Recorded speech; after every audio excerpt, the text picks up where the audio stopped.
Welcome to the demo of the OC55 unit from PowerFleet.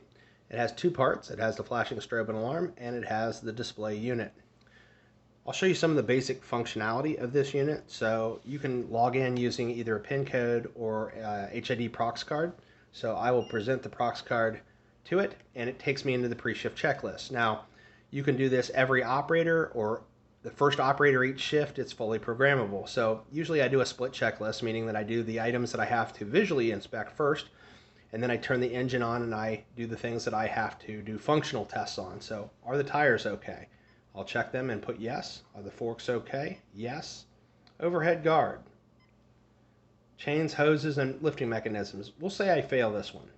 It's going to ask me if I'm going to proceed. If that I was sure that my answer was correct. If a yes, it's going to lock the truck out if it's a critical question. If it's a non-critical question, it'll just email management and move on.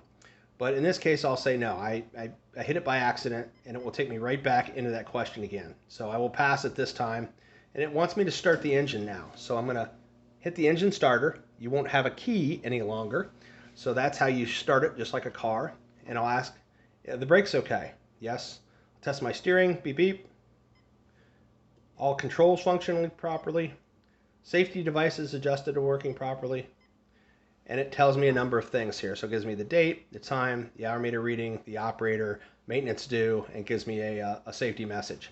So basically at this point in time, I'm going to move the head unit, and I'm going to do this because the accelerometer that determines impacts is in the head unit. So I'm going to simulate an impact, and then you're going to see the flashing strobe and alarm go off. You won't hear it because I've turned the alarm off so it didn't annoy you, but it would normally go off with about 110 dBs of sound.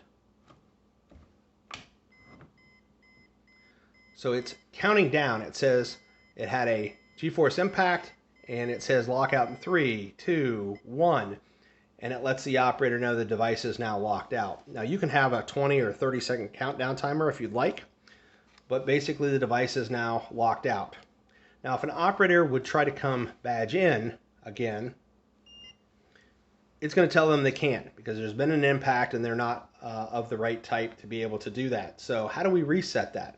Well, a supervisor would come along after they get an email about there's an impact, and the supervisor would present the supervisor's badge, and it would take the supervisor back through the pre-shift checklist again. They would do a post-accident review with the operator and put the truck back in service as long as it was safe. I will go ahead and now log out and ask me if I want to log out, and I'm right back to the beginning.